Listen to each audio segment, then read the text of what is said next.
Are you not entertained? What a result that was last week from the Sony Open. Clutch again from Nick Taylor. He's done it before and he does it again. That eagle chip in to get himself into the playoff, and then some short game delights to get it done against Nico Echeverria. This is not going to be the first time in today's upload you hear Nico's name. I'm going to explain why as we dive into my predictions for the Amex this week on the PGA Tour. Always worth a tip of the cap before we go any further, and just to explain the quality of that chip in and the shots preceding it to get Nick Taylor into the playoff.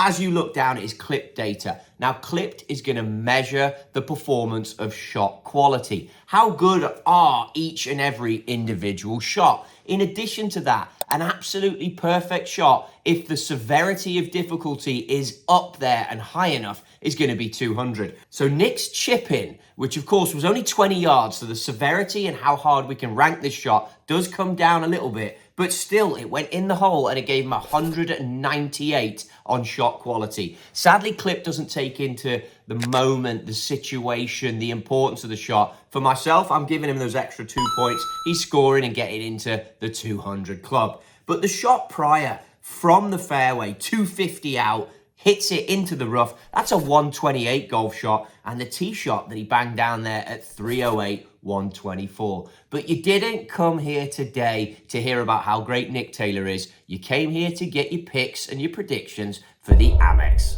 Now look, I'm not going to be hiding behind any curtains here. The Amex is traditionally pretty difficult to select when it comes to names to watch.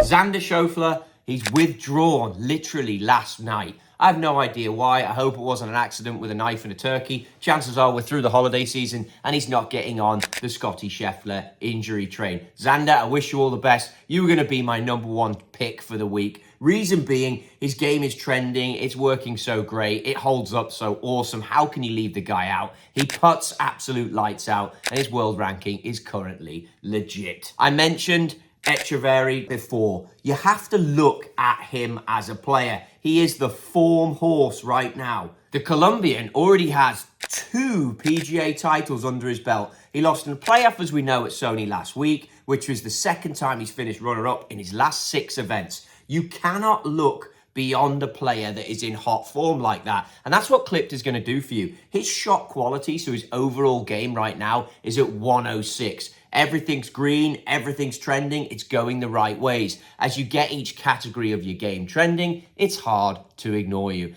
Can he bounce back from an unlucky loss in a playoff? Before I go any further though, if this is your first time watching my picks for the week, let's just take a look at how I did last week in terms of picking guys that were close to getting it done. You've got going only down to T6. Keaton Bradley, the Ryder Cup captain, he was 13 under. The leaders finished 16, so 3 off the pace. Because I get it. You might be sat there thinking, well, how do I know that Trottie knows what he's on about? How do we know that Clipped is able to predict? A couple of short missed putts from Russell Henley, and that gives me 2 players inside the top 10.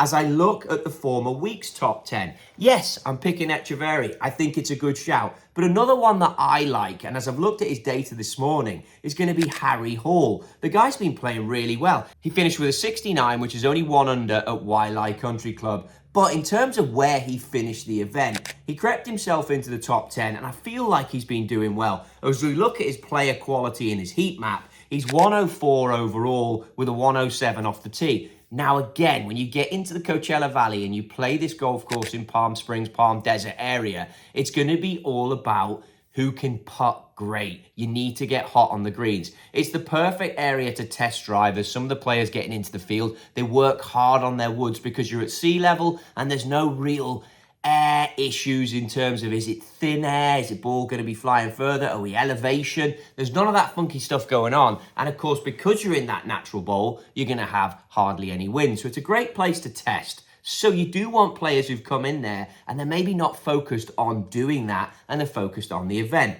History shows, as mentioned, it's a very hard place to win. Long shot winners do well here. We've had Hudson Swafford, we've had Siwoo Kim, we've had Nick Dunlap. I've given you a couple of names already that could be out there, but they're form horses. Let's go for a couple of bankers that you absolutely can't ignore. Looking at Sung Jae Im.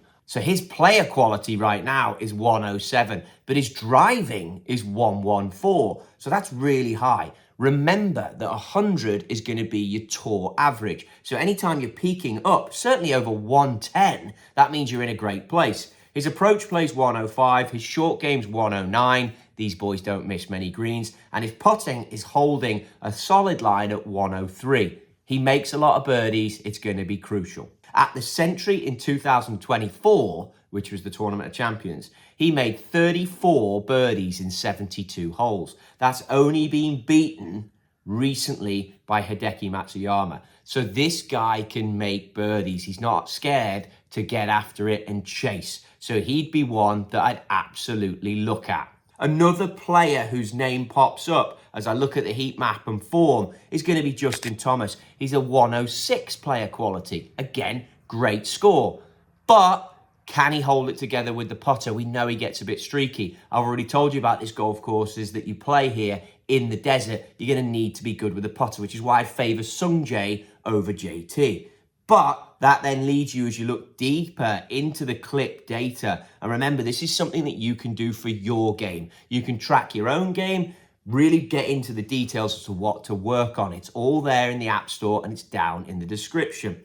So if I look at Harry Hall, potentially might be an outsider. Echevarria, again, form horse, someone to look at. Sungjae Im, absolutely, that would be the one place I'd really look. But let's get you some other bankers, and you've got to turn to Sam Burns. He should have won the tournament last year, but he put his tee shot in the water on the par 3 17th at the Stadium Golf Course. Burns is one of the best putters on tour, and this tournament, as I've said, it's going to come down to how well you can get with your jiggle stick. Burns right now is 104. So his putter trending, that's his putter number, is 104, and it's also green, which means it's heat mapping in the right direction. His overall player quality is 106. So we can see here, it's easy to understand why I pick guys that jump above that 106 level when it comes to player quality, because it's very difficult to maintain that standard. So if Burns has got it, and he's got a previous history at this golf course and some unfinished business, could well be a name for you to look out for. Don't forget as well, we're talking about a guy who's won 6 PGA Tour events. So winning isn't alien to Burns. He's going to be a great one if the pressure gets on and he's got a shot of getting it done. It's a name you want to look out for. Only Max Griezmann right now and Echevarria are better on the greens. So he is in a good spot. And when you get a Sam Burns who's putting well, he can just start reeling off those tour event winners. His 67.4 stroke average from the Amex since 2009 makes him the best player in the field. So look, like Sungjae, his all-round game, it's going to be strong and it's trending in the right direction. That probably gives you my 1 and 2 picks right there. Sungjae Im and Sam Burns. And of course, again, Xander, I'm not sleeping on you, but with the withdrawal, I can't go with it. But he would have been an obvious one to go for. As mentioned at the top, this tournament's known because it's early in the season, because it's the first time we see the boys out there. You've had some long shot winners. So let's give you a couple of long shots that the clip data is going to reveal. Eric Cole comes to mind. Who is Eric Cole? Where is he? Well, you know what? He finished 5th at the Sony, and he was inside the top 25 last year at the Amex. So it's not like I'm talking about a nobody here. This guy knows how to play. His 107 player quality for approach is joint second best in the field. Again, 100 is tour average. So if you can keep your average shot quality on every golf shot you hit, certainly under the pressure these are, at 107, then of course you're going to be in a great spot. Echevarria, I've talked about. Another outsider who's returning back to the tour after a break, and maybe a name you should keep an eye on, is 37-year-old Henrik Norlander. He's been around for a while. He's on and off the Corn Ferry, but he's in a good place in terms of his clip data, so keep an eye on that name. Finally, this is Jackson Suber's first year on tour. If you want an outsider, this is going to be your one. He hung around last week to record an excellent T6 at Sony. The 25-year-old played his college golf for Ole Miss, and he is currently #1 in the Clipped college rankings. That's right, Clipped can study college players as well and see who's doing great in terms of collegiate value and also coming onto the golf tour. He could emulate Nick Dunlap's shock win last year, but Let's see. If you're going to put weight on that, then it's a good one to hunt out for. As mentioned, there's the names I would be looking for when it comes to who I think can do well at the Amex. It's early in the season, it's tricky, but this golf course really starts to show you who's organized with their off-season training and got their game in a good place. If you like everything you're seeing, dive into those comments below, interact with who you think's going to do well. Have you done better than me in the first two events? Or do you think my results of a second place and now what were we, 6th with Keegan? I mean, we're getting there. I've had 3 top 10s in 2 events. Can I do the same this week? Be sure to stay tuned and enjoy the golf.